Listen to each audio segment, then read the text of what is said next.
Hello，去大阪玩，睇到呢幅圖，睇到頭暈眼花，驚咩啊？去大阪都只係去幾日，要去邊 ？Google 揾路線就得啦，唔反對。不過大阪9條地鐵線真係比想象中簡單，其實係一條一條咁搭上去，所以市中心周圍都係轉車站，而且全部都係一格一格咁，好工整嘅，可以分做打橫嘅同埋打戙嘅。認路線嗰陣，除咗靠名靠顏色，每條線都有英文字母，每個站都有車站編號。去大阪玩會經常見到。我會將大阪地鐵拆開3部分，最重要嘅紅色御堂筋線，遊客常用嘅3條地鐵線同埋其他地鐵線，會介紹沿線景點同埋美食。我喺 Google Review 日本餐廳評論網站 Tabelog 逐個景點餐廳睇過評論，睇過評分，再揾埋佢哋離地鐵站嘅距離俾大家參考。呢條片好長，有需要嘅話可以直接跳去後面。JR 包括大阪環狀線，遊客會用到嘅 pass 同埋去京都、神戶、奈良嘅路線，特別係喺梅田、難波2個迷宮點轉車好。我決定留翻喺下條片先講。我去大阪嗰陣，覺得對於遊客嚟講，可以將大阪分做2部分。北面有梅田同埋新大阪，2個都係交通大樞紐，可以講係大阪嘅 CBD， 有好多百貨公司，比較優雅時尚，似台北嘅東區、香港嘅中環咁。去京都、神戶，甚至係搭新幹線去日本其他地方，都可以喺呢度搭車出發。南面有難波、心齋橋同埋天王寺。大阪最出名嘅道頓窟、通天閣就喺呢一頭，好熱鬧，吃喝玩樂嘅選擇非常多，似台北嘅西門、香港嘅旺角咁。除咗呢2部分，喺海邊有大阪港、環球影城、大阪世博呢啲旅遊景點。另一邊京橋、鶴橋比較近住宅區，都好熱鬧。搭飛機嚟到關西機場，搭鐵路出大阪，可以揀南海電鐵或者 JR， 有快有慢，有平有貴。嚟到大阪落車嘅地方包括天王寺、難波、大阪同埋新大阪。呢4個位置都有一個共通點，就係都有紅色御堂筋線。佢係大阪嘅大動脈，就好似香港嘅荃灣線、台北嘅板南線咁。冇咗佢絕對唔得。第一次去大阪嘅話，揀喺呢條線沿線嘅酒店就最穩陣。由南面嘅Nakamozu，即係中白鷺鳥出發，跟住就會去到長居站。呢度有大阪 teamLab， 又係 teamLab， 其他嗰啲都喺室內。呢一座 teamLab 喺室外，係一座常設展覽，已經連續做咗3年。日頭係植物園，天黑之後就會變做 teamLab， 未必係打卡合照嘅地方，但係如果對裝置藝術品有興趣，應該會係一個幾特別嘅體驗。隔籬嘅長居公園係一個睇櫻花嘅好地方。然後就嚟到天王寺，由關西機場出大阪，搭大約35分鐘 JR Haruka。第一個站就係天王寺，轉翻地鐵好方便。呢個站亦都有車去奈良，亦都有 JR 大阪環狀線。地鐵天王寺站樓上就係全日本第2高嘅大廈阿倍野 Harukas， 樓下係百貨公司，最高嗰幾層係觀景台。入場之後可以加錢，上去60樓360度冇遮冇擋嘅直升機坪俯瞰大阪。JR 天王寺站上邊有一棟10層樓高嘅商場，可以係搭車返機場之前行街買嘢食飯嘅最後一站。下個站動物園前，站如其名，就喺天王寺動物園附近。過千種動物入面有企鵝、北極熊、小熊貓、灰狒狒等等嘅奇珍異獸。裏面有一個叫做 Friendship Garden 嘅地方。入面有幾隻羊行嚟行去，冇圍欄隔住，我哋可以行入去摸下餵下佢哋。每年有個別日子仲會開埋夜晚添。呢個站附近有著名景點新世界，100年前模仿巴黎嚟起，有主題樂園，當然好先進。二戰期間炸平晒，後嚟重建再沒落，治安好差。之後因為年代感夠重而變成景點，越嚟越受外國遊客歡迎。不過另一條線，另一個站更加近。一陣再講。動物園前站離janjan橫丁比較近，其實就係一條好懷舊、好道地嘅商店街。出名食炸串，食呢間多數都要排隊。網上評價唔錯，除咗食炸串，都係去食氣氛。隔籬嘅 Spa World 世界大溫泉，成棟都係溫泉加酒店。佢嘅賣點就係有唔同造景嘅溫泉，羅馬浴場、巴厘島浴場、歐洲、亞洲造景，男女每個月輪流交換用。雖然唔係日式溫泉，而且有啲舊。Google 上面嘅評分都 OK。下個站大國町好近木津市場，有300幾年歷史嘅傳統批發市場，散客都可以喺呢度買到新鮮蔬果、乾貨同埋海鮮。因為做批發，下晝就收晒檔，要一早嚟。星期3通常唔開。喺市場門口嘅呢間魚市食堂，最平1800 yen 就有海鮮檔食，已經變咗做遊客名店，要好早去排隊。不過佢喺 Tabelog 依然有超過3.5分，算係好唔錯。大國町比較特別，搭魚塘根線嚟到呢個站，一落車行都唔使行就轉到4條線，一樣去到難波、心齋橋、梅田。繁忙時間會冇咁多人，跟住就到難波站啦。喺關西機場搭南海電鐵嚟到，行5分鐘就轉到地鐵魚塘根線，而且喺難波可以搭近鐵直去奈良。最重要嘅景點就係道頓窟，其實係一位叫做安井道頓嘅商人400年前出錢起嘅運河，可以搭觀光船感受下大阪有幾咁繁華。企喺榕橋上面同後面嘅固力果招牌影相，可以講係嚟大阪玩嘅指定動作。附近嘅餐廳有好多都係遊客名店，包括蟹道樂、金龍拉麵、元綠壽司等等，全部招牌都好浮誇，好大阪。大阪嘅烏冬其實都出名，道頓窟、金井個腐皮烏冬，好多人都讚佢個湯底唔錯。另一間加壽屋發善子小店嚟嘅，出名食牛肉或者係天婦羅烏冬。神座拉麵，拉麵夠大份夾抵食，湯底夠清甜，蔬菜味夠重，分店周圍都有。不過道頓窟呢間係本店，呢度有 Donkey， 除咗買嘢，最特別嘅就係可以搭呢座橢圓形摩天輪，因為開得好慢，搭一個圈要坐15分鐘，可以慢慢欣賞，俯瞰全大阪最繁華嘅地帶。行翻去南海電鐵嗰邊，臨上車翻機場之前，會見到有好多大商場、百貨公司，例如大阪嘅高島屋同南海電鐵連埋一嚿嘅南波 City， 再行遠啲先至去到嘅南波 Parks。沿路鋪頭一間接一間，行極都行唔完。唔想睇連鎖嘢，車站外面千日前道具屋跟商店街，賣廚具、餐廳會用到嘅器材，好精緻嘅食物模型等等。就算買唔到嘢，應該都可以大開眼界。嗰邊亦都有中華料理一方亭，用蛋皮做嘅燒賣係呢度嘅招牌。有啲人話呢種日式燒賣唔啱食，但係佢喺日本人嘅 Tabelog 有成3.7分咁高。傳說中喺大阪最古老嘅西餐廳自由軒，出名食咖喱飯，再加隻生蛋咁食。餐廳好舊，而且要搭台，但係依然好受歡迎。道頓窟嘅另一面就係心齋橋啦，所以道頓窟就喺難波同埋心齋橋中間。心齋橋站一帶冇難波嗰邊咁市井，熱鬧得嚟比較 elegant， 感覺就有啲似喺香港嘅銅鑼灣咁。地鐵站一出嚟就係銅鑼灣站上邊已經冇咗嘅大丸百貨，地鐵站附近都有大商場。疫情期間開幕嘅心齋橋 Parco， 唔少人去過6樓嘅賣動漫、賣玩具嗰層都係滿意嘅。仲有 Chikawa Land 啊，心齋橋 Big Step 同 OPA 就比較年輕、時尚同埋繽紛。不過 OPA 會喺2026年結業。心齋橋站附近嘅一段魚塘根都有好多名牌店，不過最特別嘅係每年11、12月夜晚都會亮晒燈，好有氣氛。隔籬嘅心齋橋商店街，買衫、買鞋、買藥妝嚟呢度可以一次過搞掂。雖然全部都係街鋪，但係沿路都有天幕，打風落雨都唔驚。亦都可以一路行翻去道頓窟嗰邊，嗰邊有間蛋包飯好出名，100年老店嚟嘅。坐榻榻米嗰種傳統餐廳，有人話蛋包飯好普通，亦都有人話入面氣氛好好。地鐵站附近有另一間蛋包飯，都係老字號，而且亦都比較出名食炸串。喺網上面揾心齋橋，即刻就會見到美國村，因為6、70年代開始賣美國嘢，所以變咗做美國村，有啲似原宿，有好多古着店，亦都有賣埋唱片、玩具，唔一定係二手嘢。有人話呢度酒吧比較多，夜晚可能雜少少。下個站本町，頭先提過嘅心齋橋商店街，一路延續到本町站附近。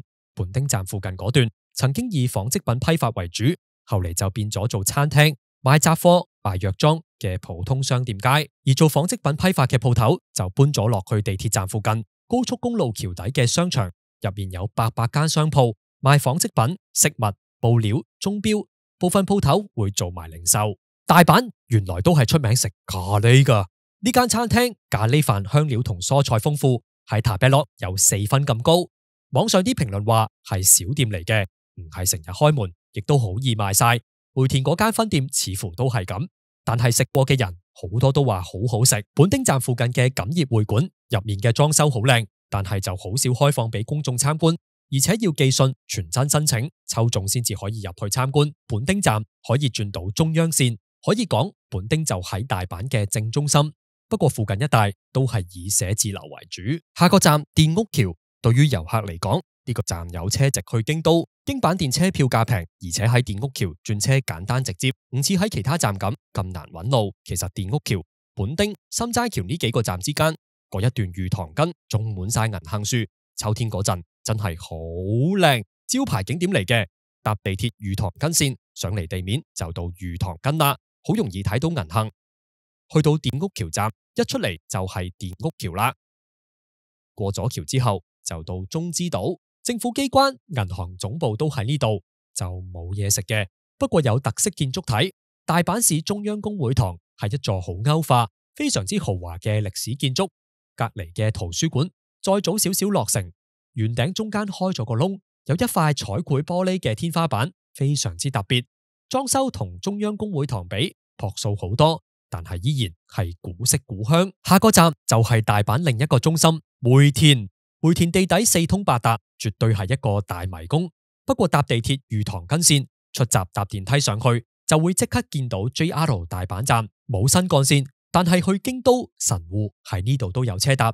JR 大阪站就喺梅田，地鐵梅田站隔籬就係 JR 大阪站，而直去京都市中心嘅阪急電鐵大阪梅田站亦都喺附近。會容易迷路嘅另一個原因就係因為車站同車站之間嘅地下街好發達，地面仲有非常多百貨公司，實在太多啦。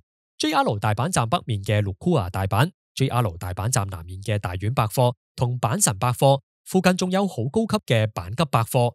雖然好複雜，但係地鐵梅田站就喺呢啲鐵路車站、百貨公司之間，要轉車要買嘢都好方便。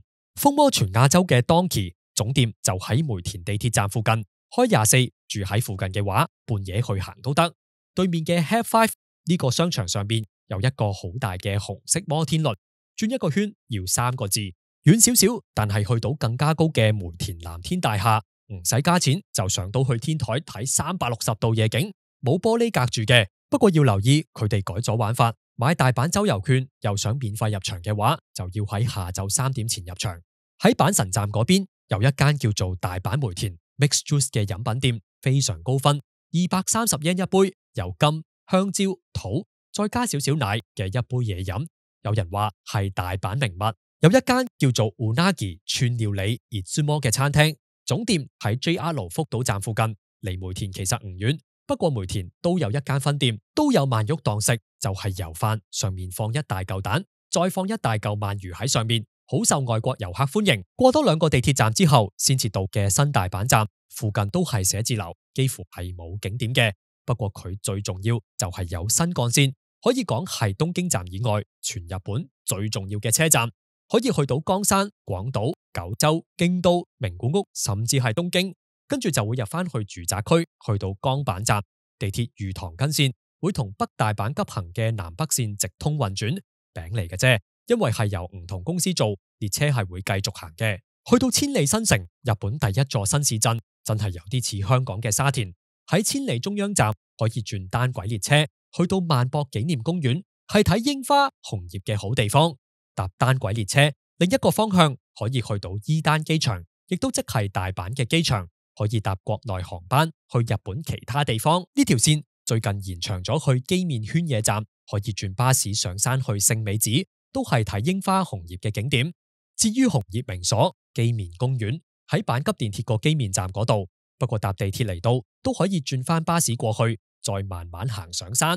呢條紅色御堂筋線就係大阪由南到北嘅大動脈，冇咗佢唔得。由東到西打橫嘅地鐵線當中，最重要嘅應該就係綠色中央線。佢由海邊沿住中央大通，經過 office 林立嘅商業區，去到大阪城外圍，再入翻去住宅區。呢條線喺海邊嘅終點站係一個叫做夢洲嘅人工島，曾經係堆填區，今年搖身一變成為大阪萬博，亦都即係世博嘅會場。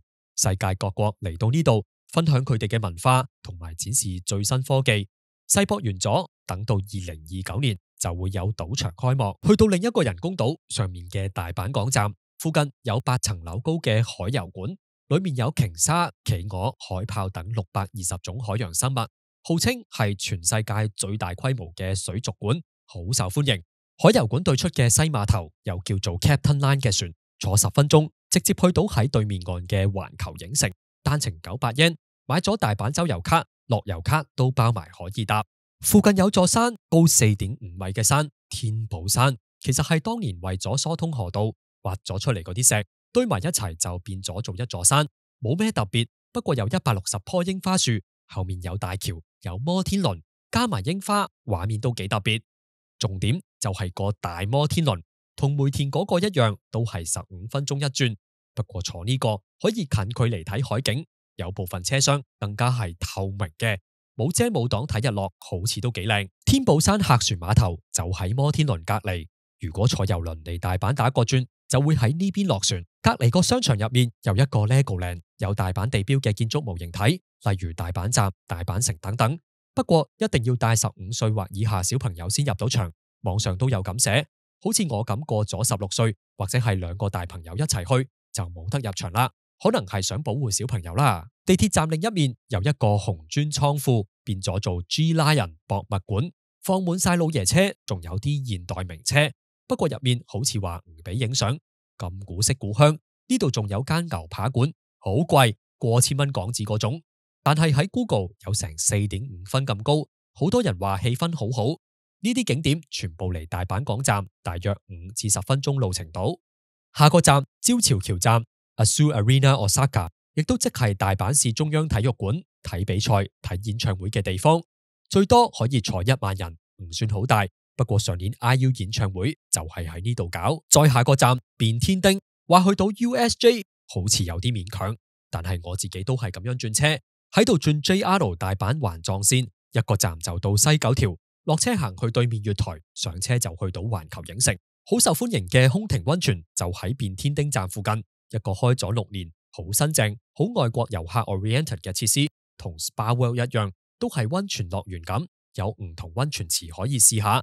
天台有個花園，可以帶埋電話入去，浸住竹湯打下卡咁。變天町站附近有一間拉麵，雖然 Tabelog 嘅分唔算好高，但係我見到好多人都讚佢嘅拉麵好食，評論話餐廳對外國人亦都好 nice。亞波座站附近有一間海鮮湯底拉麵，魚白湯濃厚，叉燒非常大嚿，不過都只係賣千零yen，麵條特別粗，好多人話麵條都係好食嘅。另外亦都可以走湯，食乾麵、馬姐 soba、日式撈麵，然後就會翻到去本町，可以轉到大阪最重要嘅御堂筋線，比較近中央線嘅12號出口附近有一間烏冬立食店。細細間冇位坐，要企喺度食嘅，啱晒喺附近 office 翻工，落樓快快脆食碗烏冬就走嘅客。雖然係咁，好多人都讚佢哋嘅烏冬同埋天婦羅好食。其實本町站同下個站解跟本町好近，呢個站下晝繁忙時間有幾班車可以直去京都。大阪地標大阪城天守閣，亦都即係座城樓，其實喺邊個地鐵站行過去都有啲距離。谷町4丁目站中央線呢邊嘅9號出口係其中一個比較近嘅。而家見到嘅天守閣係95年前用石屎起嘅，但係呢座城已經有400幾年歷史，可以搭 lift 上去頂樓，感受下呢座城堡幾咁有氣派。出面嘅西之丸庭園係一個出名睇櫻花嘅地方，因為有一大片草地可以影到大阪城加櫻花嘅畫面。呢個站最近大阪歷史博物館，上到頂可以俯瞰成個大阪城，可以見到大阪古代嘅場景同埋歷史文物。下個站心之宮喺地鐵站一出嚟就到大阪城公園。呢個公園無論係睇櫻花定係紅葉，都係大阪 No.1 嘅景點，數量多，有3000棵。喺上個站落車會比較近護城河同埋櫻花，而心之宮呢邊就有比較多紅葉。心之宮亦都係一個重要嘅轉車站，可以轉到 JR 大阪環狀線，同埋直接翻到去心齋橋嘅地鐵。六橋站附近有間居酒屋，雖然好似茶餐廳咁，有好多選擇，有串燒、海鮮，連韓式煎餅、參雞湯都做埋。不過唔少人都讚好食，特別係魚生夠新鮮，而且氣氛熱鬧，比較深色。醬油湯配粗麵嘅高井田系拉麵，喺高井田站附近就好似冇咩特別高分嘅拉麵店啦。嚟到長田站，東大阪市役所22樓有一個觀景台，可以望翻大阪市區。雖然唔算好高，而且只係可以影一邊，不過呢度免費開放，而且下面就係車來車往嘅公路交匯處，觀景台嚟講都算係幾特別。過咗呢個站，列車離開大阪地鐵範圍，但係會繼續行同另一間公司近鐵直通運轉，去到山區站轉一次車就去到奈良。因為直通運轉，所以搭中央線嗰陣會見到橙色嘅列車，同綠色嘅中央線格格不入，其實就係近鐵嘅列車，直接開入嚟大阪地鐵嘅範圍。見到嘅話可以照上，冇問題嘅。中央線原本嘅總站係 Cosmo Square， 如果喺釜山、上海搭船過嚟，就會喺呢邊落船，可以轉到南港 Port Town 線，亦都叫做新電車，搭到去總站住之江公園，可以轉到另一條線。沿線其實都有人住，不過就冇咩景點，有啲似東京嘅百合勾號，遠離繁囂，可以睇下海嘅機動遊戲。想散下心，可以去兜個圈。喺 Cosmo Square 搭一個站，去到 Toledo Center Mae Eki Trade Center 貿易中心前站，有一棟摩天大樓，前身係貿易中心，後嚟變咗做大阪府嘅政府合署咁。52樓有一個觀景台，因為喺海邊，上到去可以離遠望翻大阪市景，見到大阪港、世博會場，甚至係神戶、關西機場。缺點係有玻璃隔住，但係遊客唔多。紫色嘅谷丁線係大阪地鐵乘客量第2多嘅路線。喺路線圖見到佢最特別嘅就係有一段 U 字形路線，掂一掂梅田，然後調翻轉行。雖然係咁，佢同最重要嘅御堂筋線喺大阪市區組成咗一個圈，經過大阪市區南面嘅天王寺同埋北面嘅梅田。呢條線由八美南開始。特別要提呢個站嘅原因係因為地圖上會見到佢好近一個機場，但係呢個機場係冇定期航班嘅，要搭飛機都係去翻伊丹或者關西機場啦。附近有一間烏冬喺塔比洛度都幾高分，街坊小店，但係好有人氣，更加係百名店2024之一。炸雞天婦羅似乎係名物，不過佢休息嘅日期唔定嘅。喺蓮瓜破站呢頭保留咗有好多過百年歷史嘅住宅，老街仲有人住緊嘅。中間嘅魚丸子細細間，個住持係俄羅斯人嚟嘅，俾錢預約嘅話可以參加下佢哋嘅茶道體驗，或者係整下陶瓷咁。下一站平野附近嘅全興寺有一個好簡單嘅地獄體驗，見下閻羅王咁。希望大家睇完之後做個好人，唔好落地獄。有一間叫做 Honda 嘅拉麵鋪，好近地鐵站，好多評論話拉麵湯底好好。特別係醬油拉麵或者係濃厚醬油拉麵，然後再去到阿倍野站附近有一間幾高分嘅餐廳。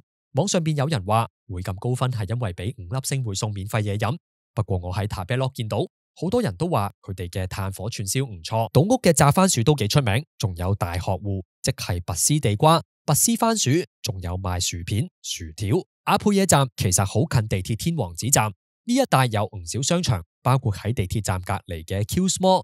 親子日常星期6日會一家大細去嗰種大型商場，仲有 Shibuya 109賣年輕女裝。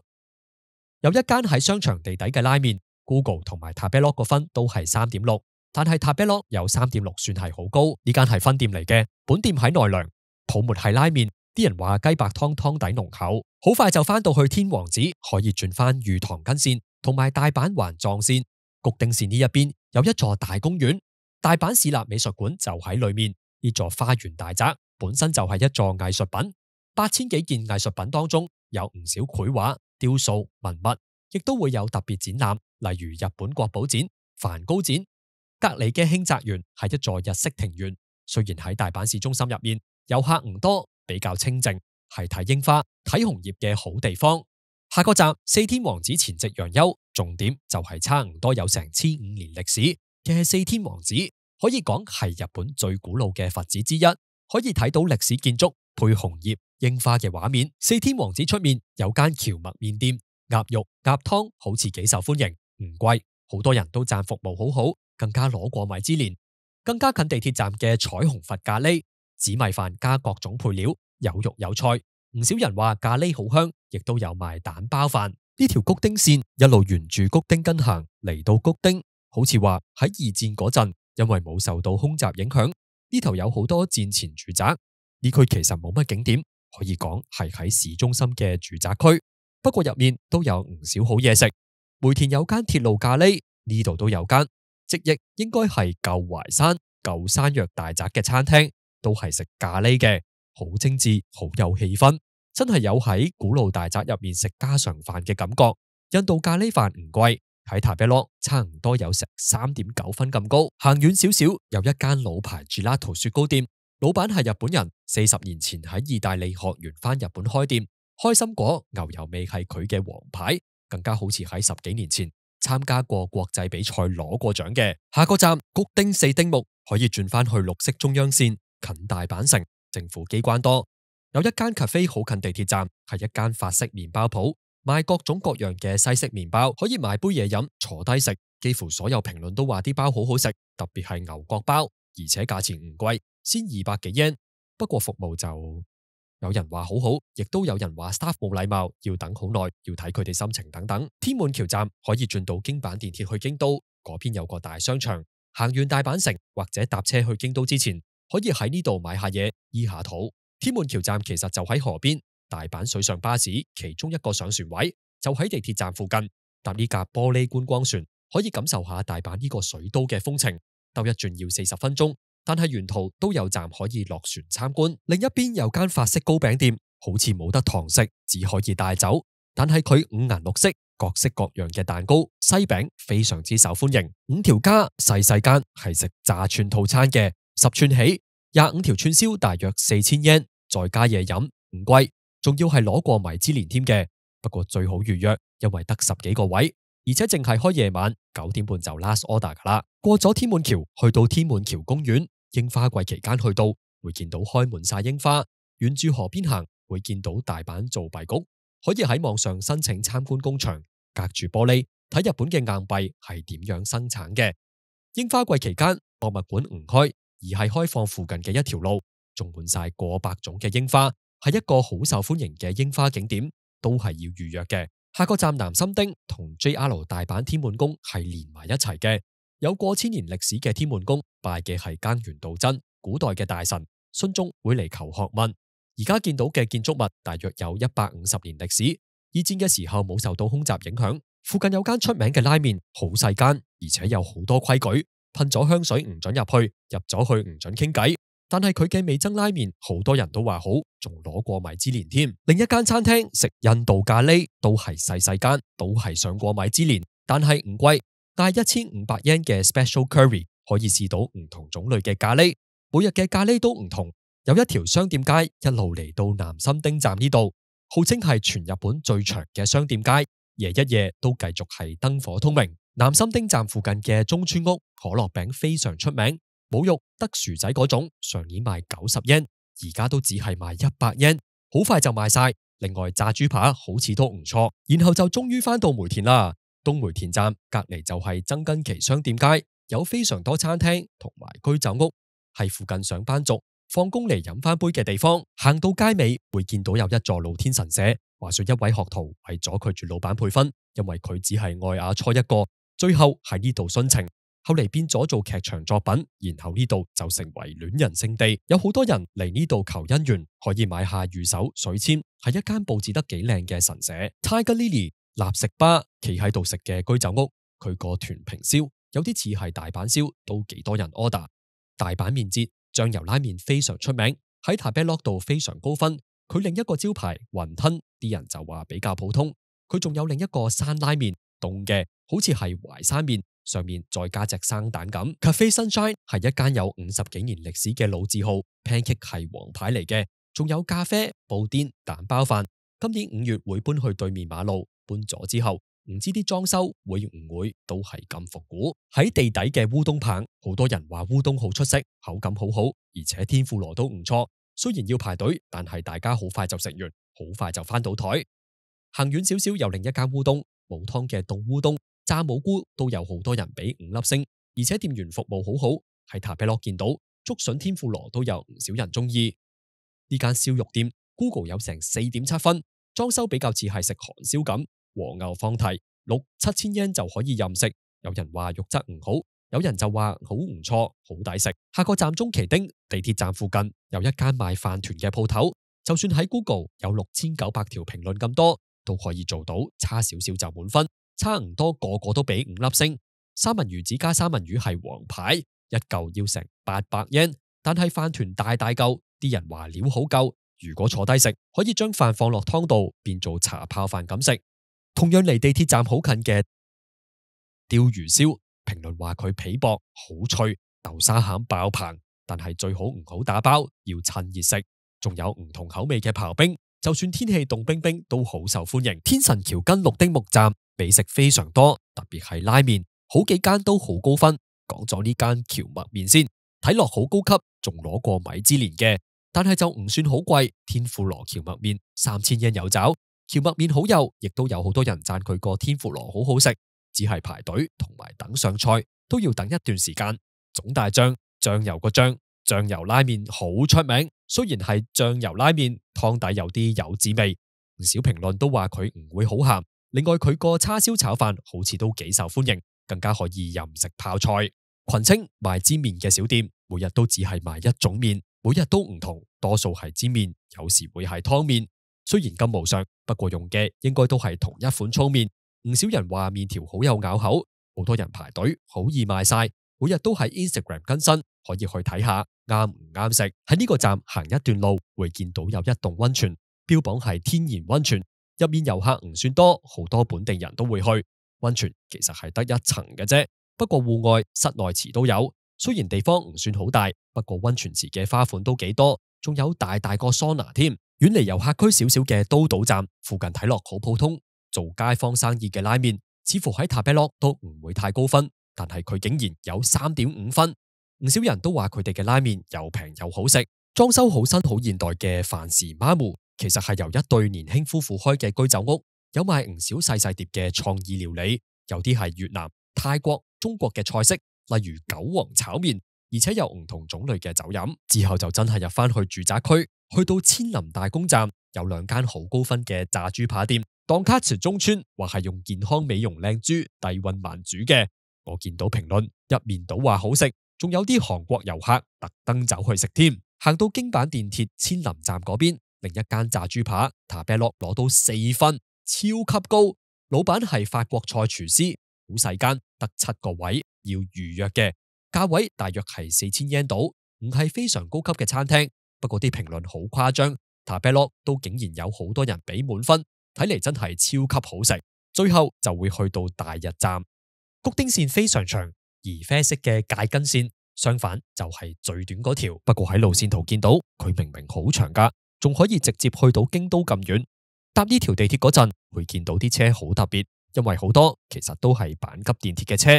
呢條線同阪急電鐵嘅千里線係連埋嘅，夜晚有少部分班次會直去京都，其他時間都要轉一轉車先到。當年起呢一條線嘅其中一個目的就係要舒緩御堂筋線嘅擠迫，所以佢啲站離御堂筋線唔遠。喺關西機場搭南海電鐵，提早喺天下茶屋落車轉地鐵比較方便，少人好多，而且條路好清楚。地鐵站隔籬有一間食黑毛和牛嘅餐廳，賣鐵板牛扒同埋漢堡扒。唔少評論話肉嘅質素唔錯，但係只係賣3000 yen，幾抵食。月中屋細細間嘅壽司店可以散嗌，唔識日文嘅話都可以嗌一個omakase餐，5500 yen，多數要喺網上俾錢預約先食到嘅。雖然係咁，好多人話呢度嘅壽司物超所值，值得賣貴啲。有一間都係叫做月中屋嘅壽司店，好似話係老闆個仔開嘅，喺地鐵站附近橋底，企喺度食嘅都係好高分。出面由廚師發辦，隨機俾5罐，先賣1000 yen，好受歡迎。多數都要預約先食到。跟住就會翻到去動物園前站，升降機嘅位置喺月台中間，可以轉翻紅色御堂筋線去難波心齋橋。附近有間非常高分嘅老牌大阪燒，食客坐喺個爐前面睇住師傅整，可以加肉加海鮮，非常大份，料好豐富，甚至有啲菠蘿喺入面。雖然係遊客名店，但係佢喺日本人用嘅塔貝洛度都算高分。通天閣就係新世界，甚至係大阪嘅地標。動物園前站都行到過去，不過佢比較近惠美須町站。而家見到嘅通天閣係戰後重建嘅版本，冇東京鐵塔咁高，但係依然係大阪最經典嘅地標之一。上到頂有個露天觀景台，有一個位可以踩住玻璃，腳底透明嗰種，行出去打卡。佢最出名嘅設施應該就係疫情後新增嘅滑梯，其實係通天閣隔籬新起嘅一座矮塔，由3樓瀡落地底，10秒瀡完，係一個要戴頭盔嘅設施，不過依然好受歡迎。行去通天閣嗰段路，喺3號出口一出嚟，就會即刻見到通天閣喺中間，5顏6色，夠晒誇張，成個畫面好大版。新世界市場唔係賣瓜瓜菜菜嗰種，比較似係有蓋商店街，唔算好大，有啲鋪頭已經有過百年歷史。附近有好多鋪頭喺 Google 度都好高分，不過喺 Tabelog 度就唔算好高，唔知係唔係因為遊客太多啦。通天閣隔籬有6鮮壽司嘅本店，好多人都話佢唔貴，遊客區1000 yen 到就有個壽司餐食，或者有碗海鮮檔飯食。有個別食客話好一般，比較逼，比較嘈。不過大部分評論都話好食、新鮮、CP 值高。grill 飯炸牛扒三文治一份6嚿要2200 yen， 但係牛肉半生熟加埋烘咗底嘅麵包，好多人都話非常好食，俾5粒星。另外炸牛扒咖喱飯都好似唔錯，出名到喺百貨公司都買到，喺東京銀座都有分店。動漫天堂大阪嘅秋葉原日本橋唯美須町站係最近嗰個，喺地鐵站一出嚟就到電電街、電電城，呢度同秋葉原差唔多，都係賣電子零件、電器嘅地方。然後有越嚟越多嘅動漫周邊、figure、機鋪、Joshin 上新電機、Super Kidsland， 成棟5層都係模型，號稱係全日本最大規模嘅模型專門店。高達、車、火車模型、figure 非常齊全。行入少少可以見到好大間 Animedor， 一樣有5層樓，佢應該係大阪最大嗰間，比梅田天王寺嘅都大。出面嗰條就係日本橋御宅街，有 cosplay 服裝店、漫畫鋪、二手店，仲有唔少女僕 cafe。再繼續行，其實就會去到南波站，翻去解根線嗰邊，有愛亭醬油拉麵，冇咩特別花神，好普通。不過好多人都話佢個湯底好好，正常嗰種唔會太鹹，淡味嗰種唔會冇味。無論喺 Google 定係 Tabelog， 我都見到有唔少人俾滿分。日本橋站離南波站只係10分鐘路程，附近最重要嘅景點就係黑門市場啦。出名賣海鮮，仲有賣糕點、水果等等。有一間百年豆腐老店，好多人都話豆漿非常濃厚，好結嗰種，甚至有人話好似飲緊液體豆腐咁。雖然 Tabelog 個分有啲肉酸，但係評價其實係 OK 嘅。Google 上邊有好多人俾滿分，好多人話黑門市場太過遊客 oriented。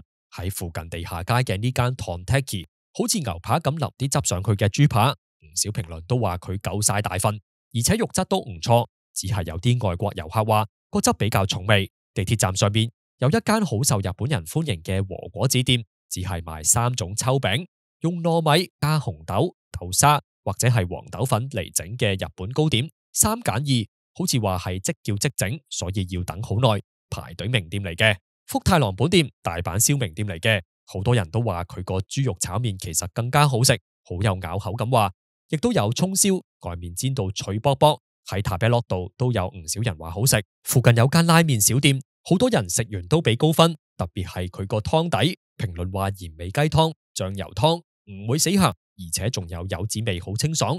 煎麵雞湯係用石鍋上，加埋少少牛油，熱辣辣，難怪佢已經連續9年係拉麵百名店，可以講係心齋橋嘅延伸。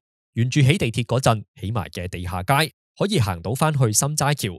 唔係好熱鬧，但係一條好乾淨、行得舒服嘅地下街。呢間餐廳唔知點解喺 Tabelog 完全冇人評論過，可能係因為先啱啱開咗1年，但係喺 Google 有2000幾個評分，仲要係5.0分滿分。要喺網上訂位先食到嘅鰻魚飯，個個都話鰻魚好好食，外脆內軟，有炭香，但係唔會過火。亦都有唔少人話餐廳氣氛唔錯，服務好好。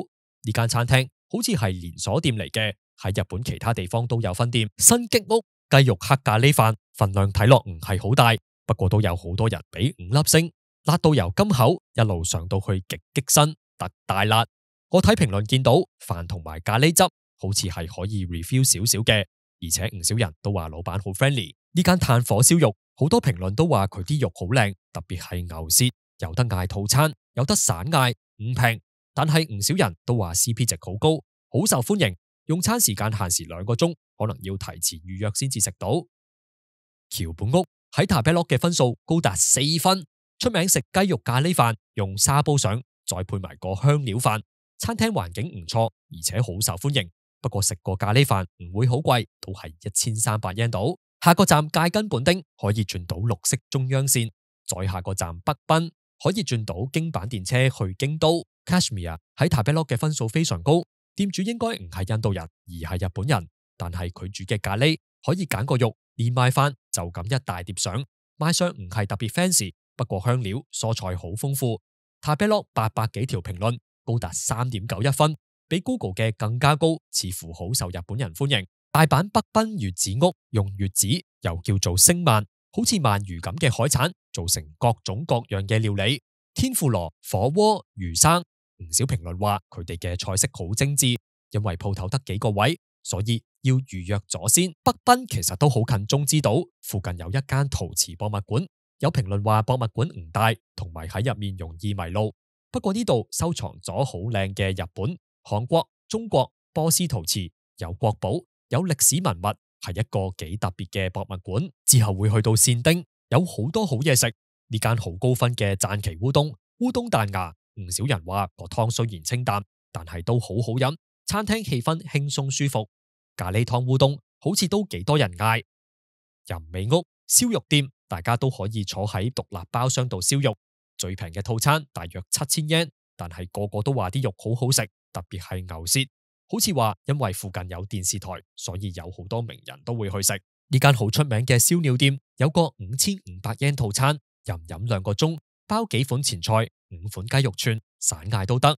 有啲人特別提到佢碗拉麵好好食 ，staff 傾偈有啲人唔中意，有啲評論就話佢冇以前咁好，不過都係值得去嘅餐廳。呢間 Nakanaka 同其他居酒屋有啲唔同，好似有限用餐時間2個鐘，菜式種類特別豐富，唔係行平價路線嘅。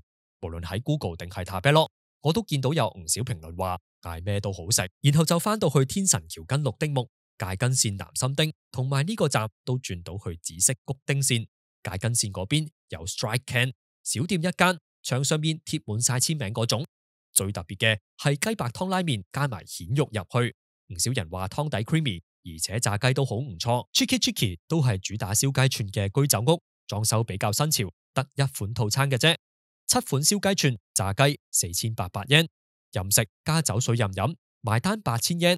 有評論話餐廳只係收 cash， 同埋冇以前咁抵食，但係都係好食，同埋係難 book 位嘅。界根線咁就完噶啦，有部分列車過咗呢個站之後就會直接入翻大阪，但係其他車就會直接駛入阪急電鐵嘅範圍，去到萬博紀念公園嗰邊，要轉車去京都，多數都要喺淡路站轉一次車。呢條啡色界根線同埋紅色魚塘根線、綠色中央線、紫色谷丁線，呢4條線算係大阪地鐵入面比較重要嘅路線，其他路線相對上扮演嘅係輔助角色。